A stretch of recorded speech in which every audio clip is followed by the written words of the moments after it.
sódica, un poco más soluble la procaínica. Si nosotros hacemos de cuenta que administramos las tres distintas sales de penicilina por vía, vamos a suponer, intramuscular, vamos a obtener para cada una de ellas distintas curvas de acuerdo a la velocidad a la que se absorben y la duración, por lo tanto, del tiempo en el organismo. A medida que se va absorbiendo, se van a ir eliminando también a distintas velocidades. Acá tenemos, por ejemplo, para la primera curva, una curva en la que hay, si medimos concentraciones plasmáticas a lo largo del tiempo, una rápida absorción de penicilina sódica o potásica, sumado o junto con también una rápida eliminación del organismo. En un punto intermedio vamos a tener a la penicilina procaínica, que tiene una absorción un poco más lenta, con una curva y un Cmax también más bajo, y una mayor duración en el organismo.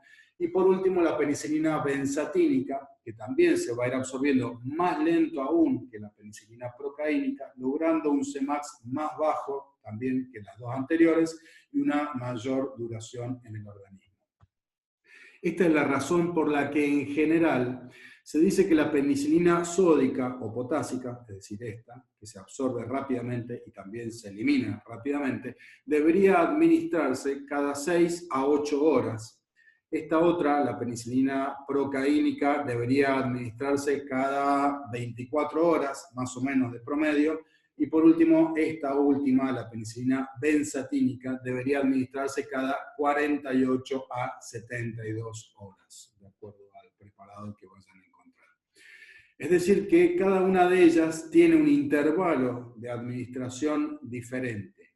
Más allá de la duración en el tiempo, chicos, de cada una de estas, fíjense, y es muy importante también, que veamos que cada una de ellas logra un Cmax diferente.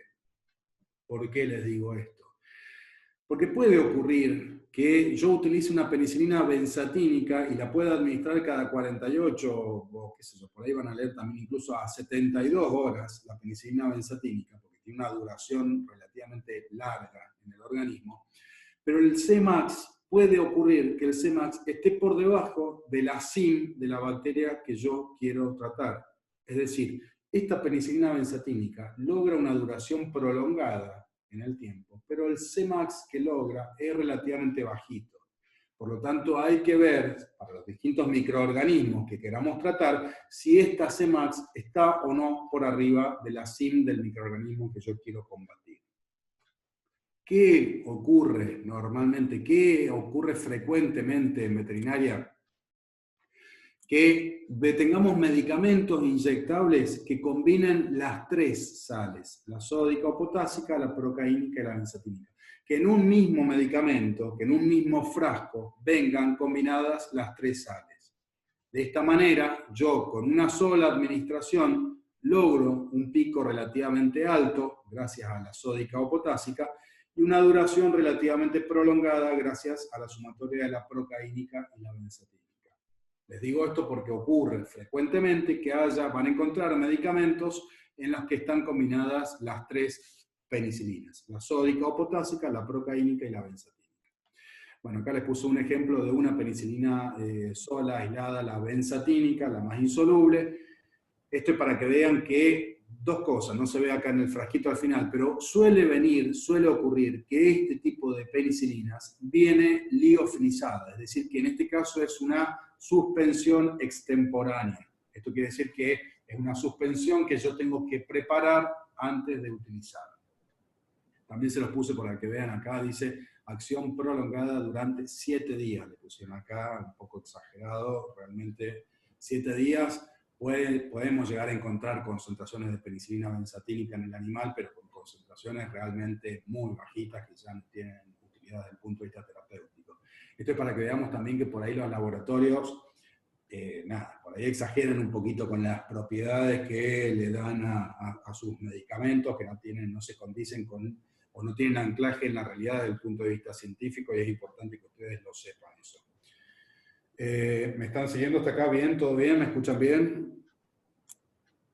Profe, buen día. Tengo una duda. Decime. En el caso que se administren las tres juntas, Sí. La vía administrar también hay que tener en cuenta que no se administra por endovenosa por más que estén las tres juntas. Perfecto, sí, O sí, hay... sí, sí.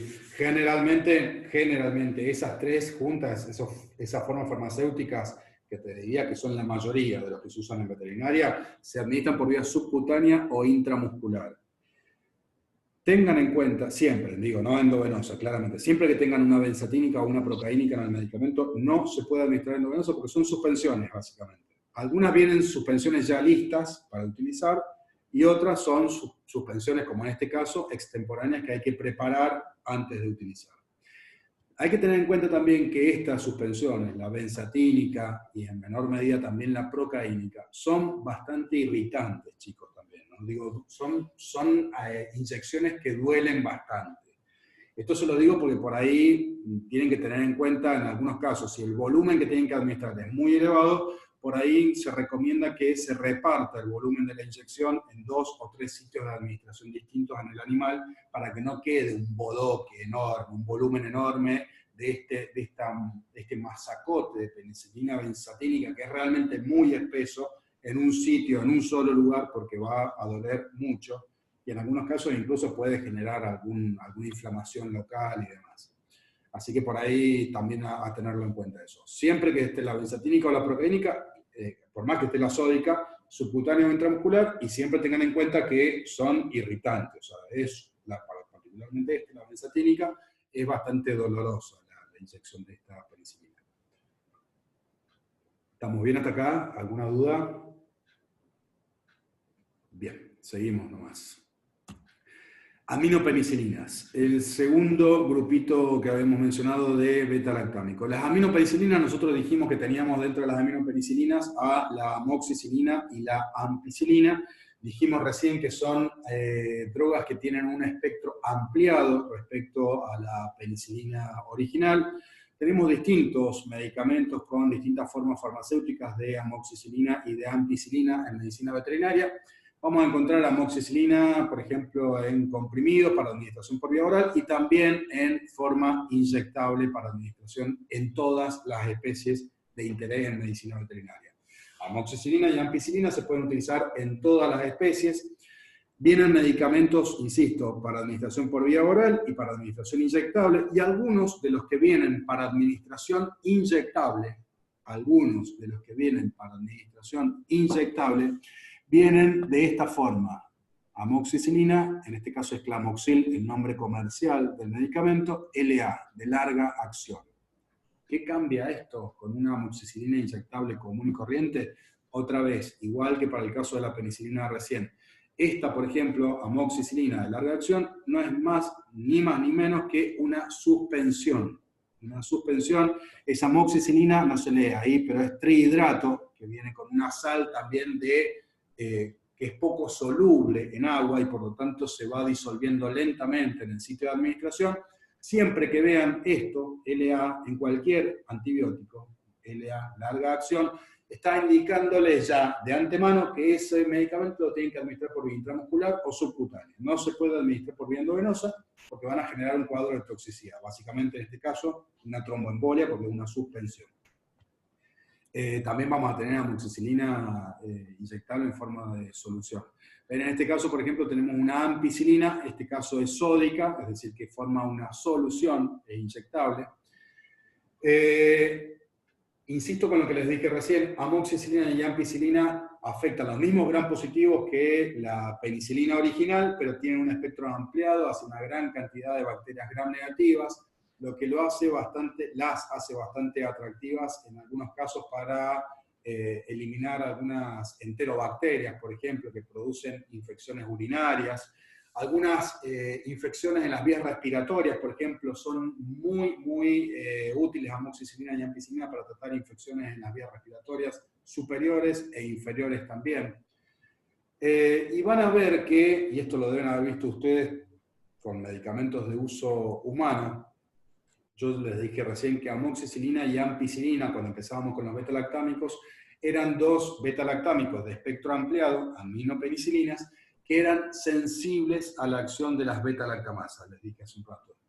Bueno, que sean sensibles a la acción de las beta-lactamasas quiere decir que si yo utilizo amoxicilina o ampicilina solas y me topo de casualidad con un gram positivo o un gram negativo productor de beta-lactamasa, esa beta-lactamasa va a degradar al antibiótico y por lo tanto ese antimicrobiano va a tener menos efectividad. Es muy frecuente, no tanto en medicina veterinaria, pero sí en medicina humana, que se combine amoxicilina y ampicilina con otros dos compuestos, con otros dos, vamos a llamarlos por ahora compuestos para no confundirlos, que son el ácido clavulánico y el sulbactam. Ácido clavulánico, lo van a encontrar también como clavulónico en algunos libros, y el sulbactam. Ácido clavulánico y sulbactam. ¿Qué son el ácido clavulánico y el sulbactam? Bueno, son compuestos que tienen una similitud estructural muy importante con los antimicrobianos, con los beta-lactámicos, son muy parecidos. De hecho, son casi idénticos, pero no tienen buena actividad antimicrobiana. ¿Pero para qué se los utiliza el ácido clavulánico y el sulbactam? Bueno, se los combina al ácido clavulánico y al sulbactam con amoxicilina y o ampicilina para evitar que la amoxicilina y la ampicilina sean degradadas por las beta-lactamasas. ¿Cómo hacen eso? Muy sencillito. Actúan como un sustrato, como un falso sustrato, el ácido clavulánico y el sulbactam, para ser degradados ellos, ácido clavulánico y sulbactam, por las beta-lactamasas, y de esa manera distraen, entre comillas, a las beta-lactamasas, evitando que actúen sobre amoxicilina y ampicilina. O sea que es una cuestión de cantidad, básicamente. Ni siquiera es que tienen más afinidad. Yo pongo el antibiótico en el medicamento, pongo una cantidad determinada de antibiótico y pongo una gran cantidad de este ácido clavulánico, y lo que hago con esta gran cantidad de ácido clavulánico que estoy poniendo es lograr que por una cuestión de probabilidades las beta-lactamasas se encuentren más bien con el ácido clavulánico y no con la amoxicilina, dejándola por lo tanto libre para actuar sobre el microorganismo. Entonces, en algunos preparados de uso en medicina humana, como por ejemplo yo les puse este medicamento porque es bastante común, bastante utilizado en medicina humana, van a encontrar esta combinación amoxicilina con ácido clavulánico.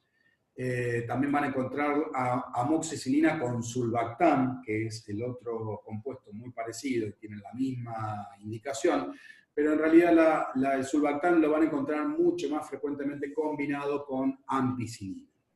Entonces, resumiendo la idea, el sulbactam y el ácido clavulánico son dos compuestos que se combinan con aminopenicilinas para evitar que las aminopenicilinas sean degradadas por las beta-lactamasas.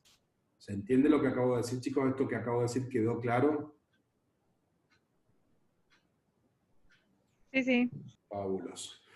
Bueno, tanto el ácido clavulánico como el sulbactam se pueden administrar por vía oral y o por vía parenteral, cualquier parenteral, intramuscular, subcutánea y o endovenosa. Eso va a depender, por supuesto, de qué forma vamos a tener la amoxicilina y la ampicilina, en forma de comprimido, en forma de solución, en forma de suspensión, etc. Bueno, siguiente grupito perdón, no les dije algo muy importante, muy importante de las aminopenicilinas, chicos. Además de tener espectro ampliado, se los mencioné en la forma farmacéutica, pero es muy importante que estas aminopenicilinas, amoxi y ampicilina, son drogas resistentes al pH ácido del estómago. A diferencia de la penicilina G, que decíamos que era ácido lábil, amoxicilina y ampicilina son resistentes al pH ácido del estómago y por lo tanto se pueden administrar por vía oral, las dos, amoxi y ampicilina. Bien, habiendo dicho eso, pasamos al siguiente, que son las isoxazolilpenicilinas. Habíamos dicho que teníamos oxacilina y cloxacilina. Son drogas naturalmente resistentes a la acción de las beta-lactamasas, es decir, que estas drogas, la cloxacilina y la dicloxa o la oxacilina, son drogas que no son degradadas por la acción de las beta-lactamasas y por lo tanto no me hace falta combinarlas con ácido clavulánico o sulbactam. Por sí solitas, así solas, son drogas que resisten bien la acción de las beta-lactamasas. Tienen un espectro dirigido hacia bacterias gram positivas, similar al de la penicilina. A diferencia de la penicilina, estas drogas, las isoxazolilpenicilinas, son ácido resistentes, es decir, que yo las puedo administrar por vía oral. En veterinaria, en medicina veterinaria, las vamos a encontrar en general en forma de pomos para pomos de intramamarios para el tratamiento de la mastitis en bovinos, fundamentalmente. Ustedes recién les dije, saben que las mastitis en bovinos, al igual que en la mayoría de las especies, son frecuentemente producidas por Staphylococcus y Streptococcus. Bueno, esas bacterias muchas veces son productoras de beta-lactamasas. Y para el tratamiento de esas mastitis, para el tratamiento y en algunos casos la prevención, suelen utilizarse pomos intramamarios que muchas veces tienen cloxacilina, como esta que tienen ahí en la pantalla. Y por último, dentro de los beta-lactámicos tenemos a las cefalosporinas. Las cefalosporinas, como les decía hace un rato, son una gran familia de antimicrobianos que se divide básicamente en 4 generaciones, de cefalosporinas, que están divididas de esa manera de forma arbitraria, de acuerdo al momento en el que fueron apareciendo y a las diferencias estructurales que fueron haciendo también que tuvieran distinta acción sobre distinta variedad de microorganismos. Y vamos a decirlo de esta manera. Las cefalosporinas de primera generación son cefalosporinas que tienen un espectro limitado, un espectro reducido, dirigido hacia bacterias gram positivas, casi exclusivamente bacterias gram positivas. Dentro de las cefalosporinas de primera generación tenemos un montón de drogas. Yo acá les voy a poner las que a mí me parecen más importantes, algunas de las que vamos a encontrar en medicamentos, pero hay un montón, son una familia enorme de drogas. Dentro de las de primera generación tenemos drogas como cefalexina y cefalotina. Lejos, la que más vamos a utilizar en veterinaria, la que más van a encontrar en medicamentos de uso veterinario, es la cefalexina. ¿Qué diferencia importante hay entre estas dos? Bueno, la cefalexina, las dos tienen un espectro dirigido hacia bacterias gram positivas. La diferencia es que la cefalexina tolera el pH ácido del estómago. Hay pocas cefalosporinas que puedan ser administradas por vía oral. La mayoría de las cefalosporinas son ácido lábiles. Cefalexina es una de las drogas dentro de las cefalosporinas que se puede administrar por vía oral. Cefalotina no, cefalotina van a encontrar medicamentos inyectables. Las cefalosporinas de segunda generación, de una manera similar a lo que ocurría con las aminopenicilinas, que ampliaban el espectro, incluyendo una gran cantidad de gram negativos, acá ocurrió lo mismo.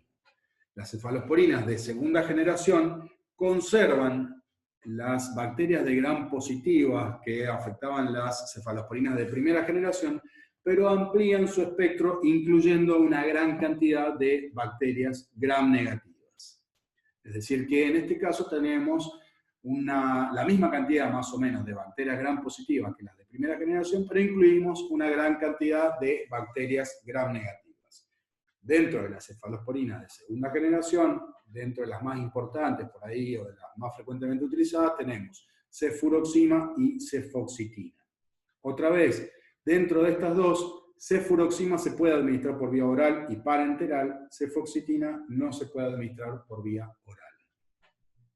Y después pasamos a las cefalosporinas de tercera y cuarta generación, las más nuevas si se quiere, que ya empiezan a invertir el espectro. Las cefalosporinas de tercera y de cuarta generación empiezan a invertir el espectro y vamos a empezar a tener que cefalosporinas de tercera generación ya tienen mayor actividad contra bacterias gram negativas que contra bacterias gram positivas. Y para las de cuarta generación eso es aún más notable, es decir, se incluye una mayor cantidad de bacterias gram negativas y se empieza a perder progresivamente la cantidad de bacterias gram positivas sobre las que actúan, tanto las de tercera como las de cuarta generación.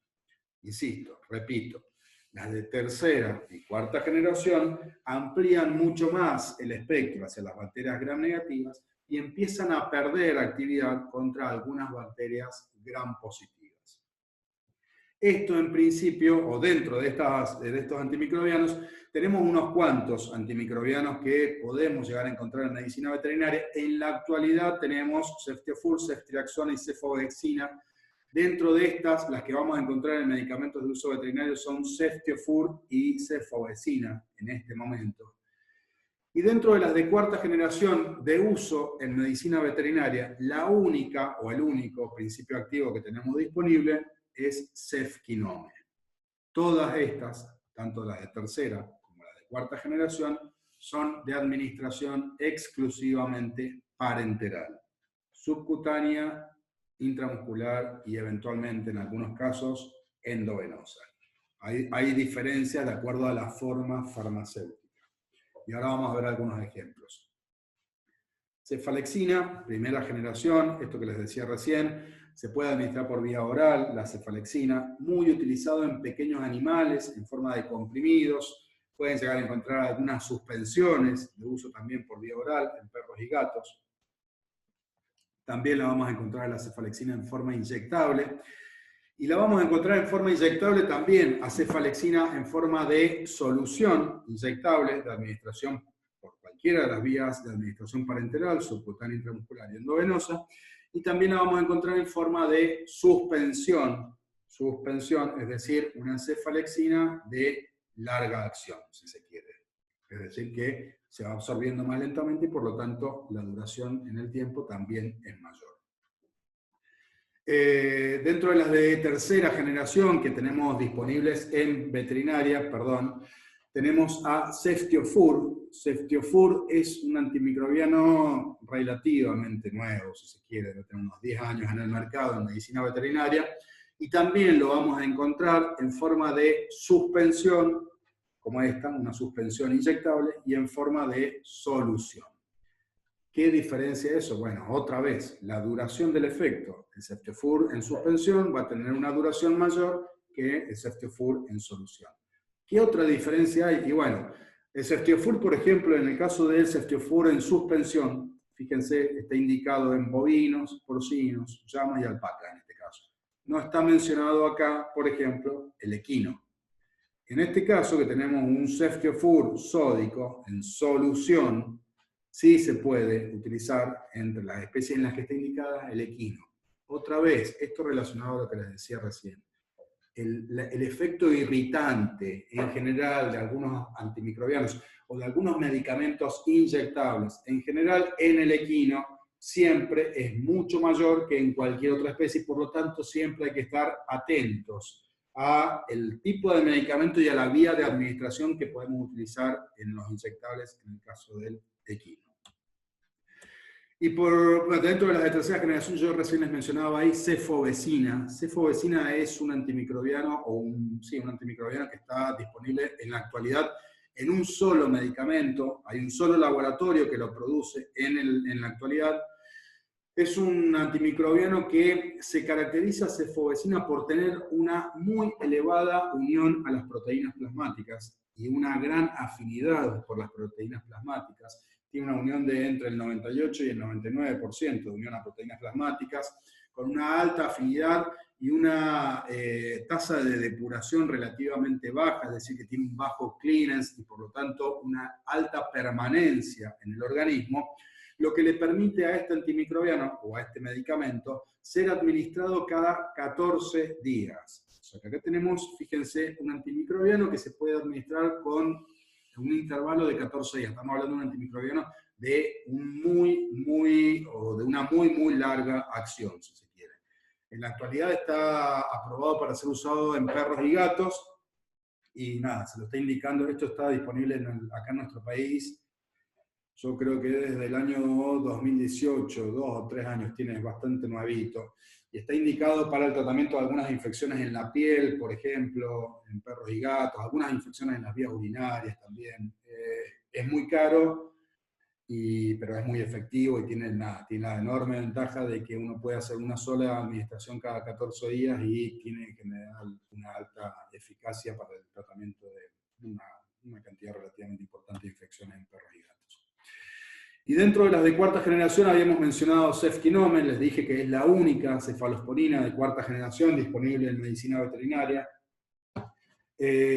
También tenemos un solo medicamento en veterinaria disponible con cefquinome que viene en forma de suspensión y está aprobado para ser utilizado en nuestro país en cefquinome en bovinos y cerdos.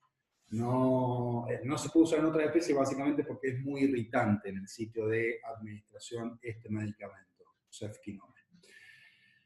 Bien, con respecto a lo que es, si se quiere, algunas consideraciones de la cinética y la toxicidad de los beta-lactámicos en su conjunto. Bueno, los beta-lactámicos son todas drogas ácidas y todas son hidrosolubles, chicos. Todos los beta-lactámicos en general son más bien hidrosolubles.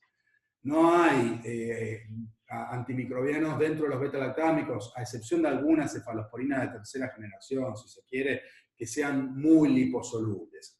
Todos en general tienden a ser más bien hidrosolubles, tienen una distribución relativamente limitada, acotadita, no llegan en profundidad a la mayoría de los tejidos, no atraviesan en gran medida la barrera hematoencefálica, salvo que haya una inflamación de la meninge, por ejemplo, que facilite la penetración del antimicrobiano, y en la mayoría de los casos sufren baja metabolización hepática y son eliminados a través de la orina, todos los beta-lactámicos en general. Quedan 10 minutos, les paso el otro link inmediatamente apenas se termine. ¿Cuál es la toxicidad? La única toxicidad que podemos llegar a encontrar frecuentemente para los beta-lactámicos, para todos los beta-lactámicos, la hipersensibilidad. Los beta-lactámicos en general producen alergias. ¿Es muy frecuente esto? No, no es muy frecuente. De hecho, les diría que en veterinaria al menos es bastante raro. El punto es que cuando ocurre esa hipersensibilidad, puede llegar a generar un shock anafiláctico. Y para el animalito, cualquiera sea la especie, el shock anafiláctico puede implicar que termina en la muerte. Así que, nada, es importante estar atentos cuando uno utiliza, sobre todo por primera vez en un animal, un beta-lactámico, a la posibilidad de que se generen estados alérgicos. Obviamente, si aparece un estado alérgico menor, en general suele desaparecer con la suspensión del tratamiento. Si hay un shock anafiláctico, tendremos que tratarlo como corresponde con el uso de antihistamínicos, glucocorticoides y eventualmente incluso adrenalina en el peor de los casos. Importante, chicos, a tener en cuenta que esta hipersensibilidad suele ser cruzada entre todos los beta-lactámicos. Esto quiere decir que si el animalito es alérgico a la penicilina, probablemente también lo sea a la cefalexina o a la amoxicilina. Entonces, si yo ya sé que el animal ha resultado ser hipersensible a la penicilina, no puedo administrar o no debería poder administrar ningún otro beta-lactámico. Fuera de eso, no generan ninguna toxicidad de importancia en general, no traen ninguna consecuencia, ni aún a dosis elevadas, no traen ninguna consecuencia para la salud del animal en general, los beta-lactámicos. Y habiendo dicho esto, pasamos a la segunda familia de antimicrobianos. Si puedo explicárselos en 10 minutos, sería la gloria, así pasamos a, les paso el link de la nueva reunión, los aminoglucósidos. Los aminoglucósidos, chicos, son un enorme grupo de antimicrobianos que tiene una gran importancia en medicina veterinaria. Los aminoglucósidos son drogas que tienen como mecanismo de acción inhibir la síntesis de proteínas en la subunidad ribosomal 30S. Subunidad ribosomal 30S. Son drogas bactericidas, muy importante esto, son drogas bactericidas. Producen una alteración en la síntesis proteica que genera un efecto bactericida sobre las bacterias porque las priva las bacterias de proteínas que son esenciales para la vida, básicamente. Así que generan un efecto bactericida, lo cual es muy importante.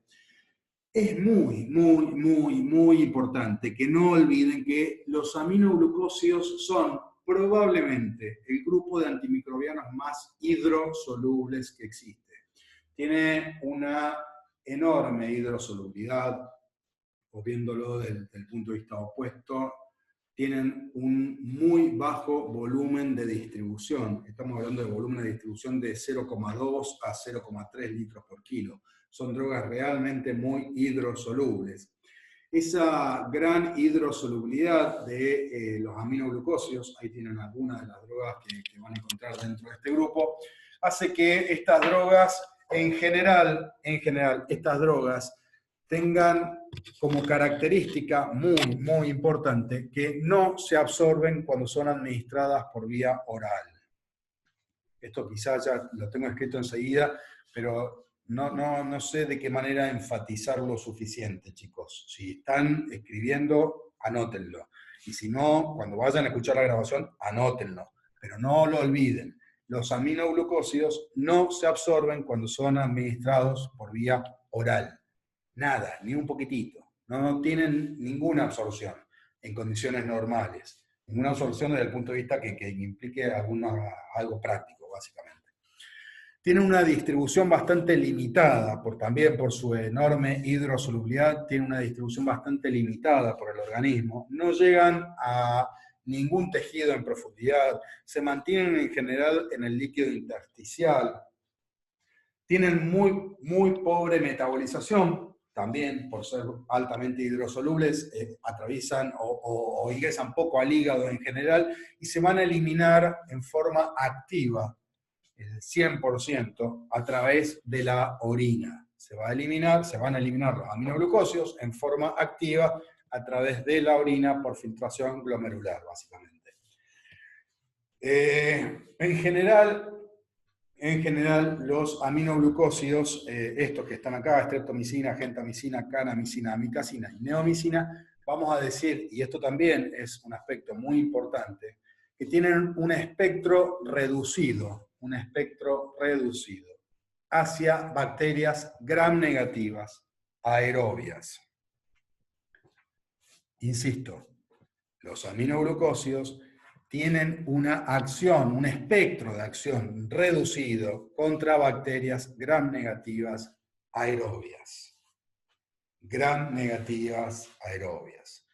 Por favor, chicos, no se vayan a poner creativos en un examen, menos en un examen, porque no saben lo nervioso que me pone a mí personalmente escuchar decir que tienen, por ejemplo, amplio espectro. Los aminoglucósidos tienen un espectro dirigido hacia bacterias gram negativas aerobias. Además de los gram negativos aerobios, que a mí me alcanza con que digan eso, pero además de eso pueden afectar algunas especies de Staphylococcus y Streptococcus. Algunos estáfilos y algunos estreptos. Muy poquito. El espectro de los aminoglucósidos es gram negativos aerobios. Ya enseguida les voy a explicar por qué menciono algunos estáfilos y algunos estreptos. Son bases hidrosolubles, como les decía recién, no se absorben por vía oral, se eliminan a través de la orina.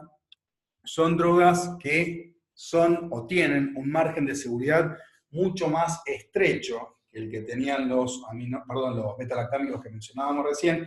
En este caso, estas drogas sí tienen una toxicidad relativamente importante.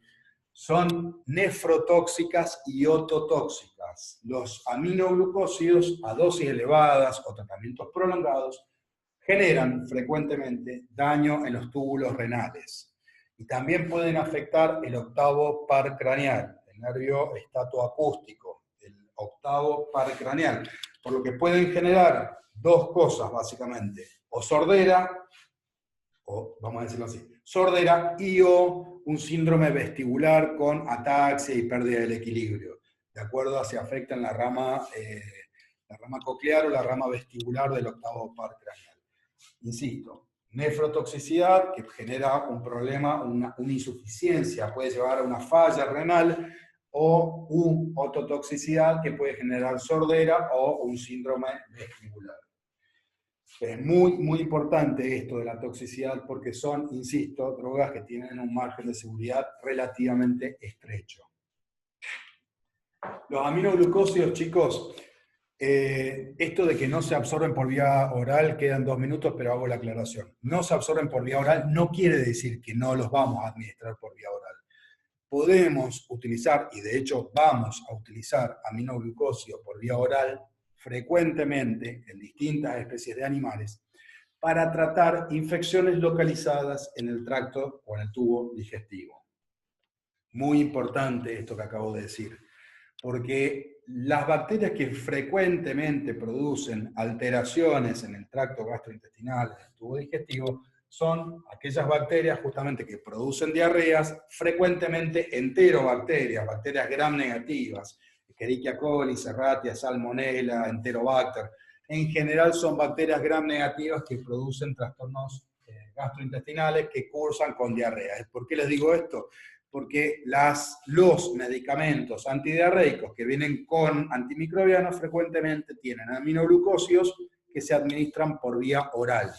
Y como se administran por vía oral, afectan las bacterias que están en el tubo digestivo, no se absorben, matan las bacterias que están generando el problema y como no se absorben, no generan toxicidad tampoco. Insisto, repito por última vez antes de que se corte, los aminoglucósidos no se absorben por vía oral y por lo tanto no podemos tratar infecciones sistémicas administrando aminoglucósidos por vía oral y tampoco podemos generar toxicidad en un animal si administramos aminoglucósidos por vía oral. Ahora en 2 minutitos les paso el link de la nueva reunión.